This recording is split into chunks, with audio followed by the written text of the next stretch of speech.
तमाम देखने और सुनने वालों को अस्सलामु अलैकुम। नाज़िर कप्तान को अल्लाह ताला इज्जत पे इज्जत देता जा रहा है और मैं समझता हूँ कि ये इसकी नेक नियति का अजर है जो इसको मिल रहा है।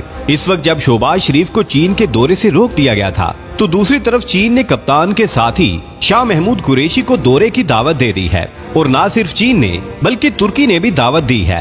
ये एक ऐसा थप्पड़ है इम्पोर्टेड के मुंह पर कि अगर कुछ भी हया और शर्म हो तो डूब मरे, लेकिन गुलामों को ना हया होती है और ना ही शर्म और ना ही इनकी कोई इज्जत होती है। अब सवाल ये पैदा होता है कि शहबाज शरीफ का दौरा कैंसिल करके शाह महमूद को दौरे की दावत देने का मकसद क्या है। इस वक्त ना वो वजीर खारजा हैं और ना ही कोई ओहदा इनके पास है, तो चीन इनसे क्या डील करना चाहता है और इसी तरह तुर्की क्या करना चाह रहा है। इन सब बातों का जवाब आज की इस वीडियो में ढूंढने की कोशिश की जाएगी, लेकिन इससे पहले क्या मजीद तफसीलात में जाएं, आपसे गुजारिश है कि हमारी इस वीडियो को आखिर तक जरूर देखिएगा ताकि आप लोग मुकम्मल और जामे मालूमात से मुस्तफीद हो सके। तो हम वीडियो में आगे बढ़ने से कबल हस्बे रवायत चैनल पर नए आने वाले तमाम लोगों से इल्तमास है कि पहले पाक प्लेस को सब्सक्राइब करते हुए साथ बेल आइकॉन को भी दबा लें ताकि हर नई आने वाली वीडियो की नोटिफिकेशन आपको आसानी मौसूल हो सके। तो आइए नाजरीन चलकर आज के दिलचस्प मौजू का आगाज करते हैं। नाज़िर इस वक्त मामला ये है कि कप्तान पर सबको एतमाद है, लेकिन इम्पोर्टेड हुकूमत के साथ कोई डील करने के लिए तैयार ही नहीं है। कप्तान को बताया जा रहा है कि हुकूमत किसी तौर भी इसकी कोई बात सुनने के लिए तैयार नहीं है और जो भी वादे करेगी वो सिर्फ वक्त गुजारने के लिए करेगी, इसलिए कप्तान को मोहतात रहकर आगे बढ़ना पड़ेगा। दूसरी जानिब कप्तान ने लॉन्ग मार्च की कॉल का भी ऐलान करना है। कब ऐलान करना है ये तो वक्त ही बताएगा। प्यारे दोस्तों, कप्तान के साथ जितने वादे और झूठे लारे लगाए गए हैं, अब कप्तान किसी पर कोई एतबार नहीं कर रहा। प्यारे दोस्तों, मामला इस वक्त ये है कि शाह महमूद का दौरा चीन इस बात की अक्कासी कर रहा है कि चीन खुलकर कप्तान के साथ खड़ा होने जा रहा है और चीन की पूरी कोशिश है कि पाकिस्तान को मजबूत किया जाए, लेकिन इम्पोर्टेड हुकूमत के होते हुए ये बात मुमकिन नहीं है। इसलिए अब चीन कप्तान की शाना बशाना खड़ा होकर कुछ करना चाहता है। अब चीन का मौकफ ये है कि कप्तान के नुमाइंदे से बातचीत की जाए और कप्तान के सारे मामलों को हल किया जाए और चीन की ये कोशिश और तमन्ना है कि पाकिस्तान के अंदर इस तरह का निजाम कायम कर दिया जाए जिससे पाकिस्तान मुस्तहकम हो सके। दूसरे लफ्जों में आप कह सकते हैं कि चीन पाकिस्तान की मईशत के हवाले से कुछ अहम इकदाम करने का इरादा रखता है और पाकिस्तान की मईशत को बेहतर बनाने के लिए रोल अदा करना चाहता है और गुफ्तगू के जरिए इन मामलात को सुलझाना चाहता है। इसी वजह से इसने शाह महमूद कुरैशी को बुलाया है और ये काम ऐसा अनहोना है कि इससे पहले कई हुकूमतें आई भी और गई भी, लेकिन किसी हुकूमत के जाने के बाद उसके वज़ीर खारजा को सरकारी दौरे की दावत कभी नहीं दी गई थी। ये पहला मौका है जो कि चीन ने दिया है और साथ ही तुर्की ने भी पेशकश कर दी है। प्यारे दोस्तों, मामला ये है कि चीन पाकिस्तान के मामलात को दुरुस्त करने के लिए कप्तान से बातचीत का ख्वाहिशमंद है, इसलिए ही इसने शाह महमूद कुरैशी को बुलाया है। चीन ने अपने मीडिया में भी इस किस्म के ख्यालात का इजहार किया है कि कप्तान की हुकूमत अमेरिका ने साजिश करके खत्म करवाई है।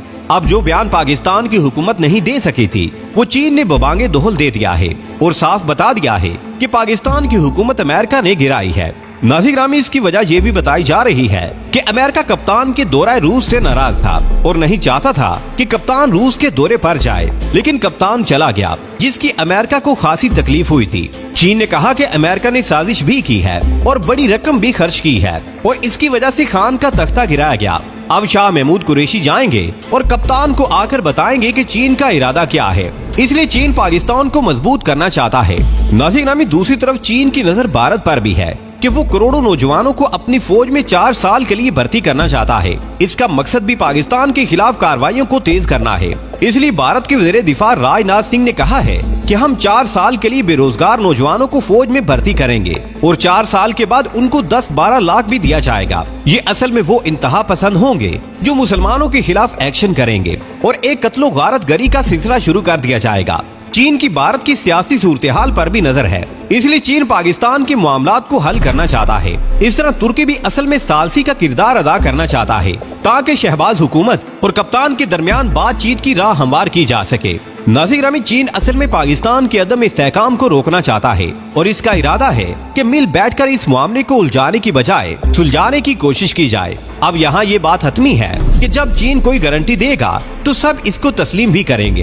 प्यारे दोस्तों, जहाँ तक कप्तान का सवाल है, वो मुल्की सतह पर किसी की जमानत लेने के लिए तैयार ही नहीं है और इसकी वजह ये बताई जा रही है कि कप्तान को 5 दफा धोखा दिया गया है। दूसरी तरफ चीन की बात की जाए तो अगर चीन कोई गारंटी देगा तो कप्तान फौरी इसको कबूल भी कर लेगा, इसलिए कि चीन को इस पर और इसको चीन पर मुकम्मल एतमाद है। ये एक ऐसी बात है जिसकी वजह से हालात यकसर तब्दील हो सकते हैं। नाज़रीन, जहाँ तक चीन का ताल्लुक है, वो कभी ये नहीं चाहेगा कि जो प्रोग्राम भी बने इसमें अमेरिका का मफाद हो। चीन जब भी कोई बात करेगा इसकी नजर में पाकिस्तान के मफाद की ही अहमियत होगी और वो कभी पाकिस्तान के खिलाफ किसी भी करारदाद का हिस्सा नहीं बनेगा और यही इसकी खालिस दोस्ती की वजह है। चीन की इस ऑफर की वजह से ये उम्मीद की जा सकती है कि कोई दरमियानी रास्ता निकल आएगा। चीन का सी पैक का मंसूबा तातुली का शिकार है और चीन इसको ज्यादा देर तक मुअत्तल नहीं कर सकता, इसलिए और भी कई एक चीन के साथ वाबस्ता मफादात हैं जो चीन के लिए बहुत अहम है, इनको भी नजरअंदाज नहीं कर सकता। चीन देख रहा है कि पाकिस्तान IMF के सामने गिरता ही जा रहा है और इसके बावजूद IMF पाकिस्तान को मदद देने के लिए अभी तक आमादा नहीं है। नाज़रीन, कप्तान ने अमेरिका के सामने झुकने से इनकार कर दिया था, जिसकी वजह से चीन बहुत खुश था और कप्तान को थपकी दे रहा था। अब ये जो गुलाम हुकूमत आई है, चीन इससे नाला है। अब सवाल ये है कि कप्तान ने रूस से जो सस्ता तेल लेना था, इसकी वजह से IMF की पाकिस्तान को जरूरत ही नहीं रहनी थी और ये बात अमेरिका के बारे में नहीं थी। इसके साथ साथ अमेरिका को भी कप्तान ने आंखें दिखाई थी, जो अमेरिका के लिए मरने का मकाम था। इसने कभी सोचा भी नहीं था कि कोई पाकिस्तान से उठकर इसको आंखें दिखा सकता है। नाज़रीन, अब असल में कप्तान ने चीन जाना था, लेकिन इनका जाना इस वक्त मुनासिब नहीं था, इसलिए शाह महमूद को भेजा जा रहा है कि कप्तान के सारे मामलात इनके जरिए तय कर लिए जाएंगे और कप्तान दोबारा पूरी ताकत के साथ आएगा और अमेरिका की सारी प्लानिंग फेल कर देगा और पाकिस्तान की जान अमेरिका की गुलामी से छूट जाएगी और पाकिस्तान चीन के साथ मिलकर फिर तरक्की की राह पर गामजन हो जाएगा और रूस और चीन और पाकिस्तान मिलकर एक ऐसा ब्लॉक बनाएंगे जो अमेरिका की मौत बनकर उभरेगा और इसकी मनापली दुनिया से खत्म हो जाएगी इंशाअल्लाह ताला। प्यारे दोस्तों, आज की वीडियो में बस इतना ही। हमें आज भी पूरी उम्मीद है कि आज की ये वीडियो भी आपको बेहद पसंद आई होगी। वीडियो पसंद आने की सूरत में इसे लाइक कीजिए, दोस्तों से शेयर कीजिए और कमेंट सेक्शन में हमें अपनी कीमती राय से जरूर आगाह रखिएगा। अल्लाह निगहबान।